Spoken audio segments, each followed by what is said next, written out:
It is Finance Friday. Good morning to Dave Schurman, retired from FirstOntario Credit Union. We keep calling, he keeps picking up. Another segment of Finance Friday. We're tackling some viewer questions this morning. Mr. Schurman, good morning. Good morning, Timmer. Good to see you, buddy. Nice tie. Thanks, pal. It is Bow Tie Friday. Let's go to Linda, Nanaimo, BC. Good morning to you in BC. She asked, Dave, if I start CPP now at the age of 60, will it affect my eligibility for the GIC when I reach age 65? I know I qualify for the GIC now. Just remind everybody about GICs. Yeah, so GIS is... GIS, sorry, GIS, yeah. I apologize. That's okay, Tim. Reading's not easy.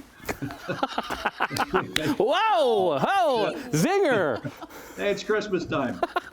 So GIS is the Guaranteed Income Supplement. So it's for Canadians with lower incomes. To be eligible for GIS, you've got to be 65 years old. You have to be receiving old age security.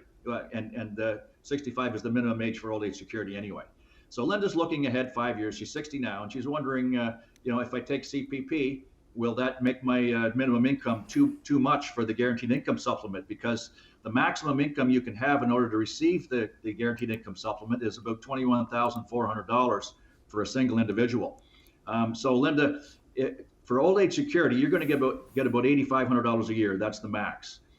If you're 65, the average CPP is about $9,600. So you're under that $21,400 if you were 65 today. But keep in mind, if you take CPP today, you're going to lose 36% of what you would get at 65 because of the fact you're taking it early.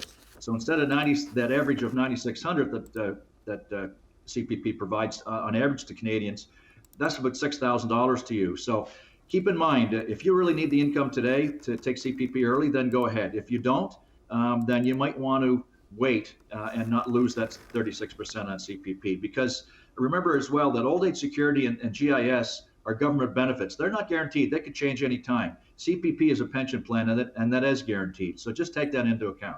Okay. Let's see if I can get this one right. This is a good question, actually. I like this one from Kelly, who is wondering if I can cancel a credit card with zero balance on it without harming her credit score. Yeah, so it is a little confusing. And Kelly says there that the internet's a little confusing. Well, don't believe everything you read on the internet as well. But believe everything you hear on Finance Friday on CHCH TV with Tim Boland. Hey, oh. So I'm going to get you back on the zinger earlier. But the thing with credit cards and line of credits are called revolving credit. And it revolves because you have limits you can use and access up to the total of all the cards and the line of credits that you have, the total limits that you have available to you. Now, credit scores will be negatively impacted if the balances you carry on any given month exceed 30% of the total limits that you have. So again, by canceling that card that you have zero balance on, it might hurt because you're taking that available limit away.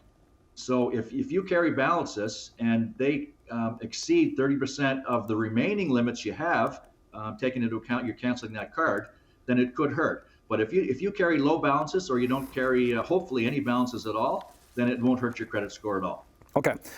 We have to skip this last one because I want to get to something else. So we'll move this last question to next Finance Friday because I want to check in on the CHCH Christmas Toy Drive donations. You guys are so generous by setting it up for the e-transfers. We want to check into that and how are we looking so far, Dave?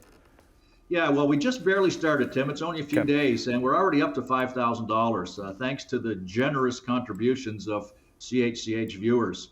So again, you have to see on the screen there, you can e-transfer. It's very easy, and then the team at CHH can buy the toys that kids need, that have requests for, and the email's on there, toydrive@chch.com. You can e-transfer your kind donations through there, and this year let's look for the maximum amount and break the records from last year. Exactly. So we have until December the 17th. So we'll check back in with you in a couple weeks on December the 15th and see how we're doing there. But if you have a question for Dave for his final segment of Finance Friday in 2 weeks, say it ain't so, email him at financefriday@firstontario.com or through X at finance_Friday. If your question or topic is selected to be covered on air, you'll win a gift card from a local business in your community.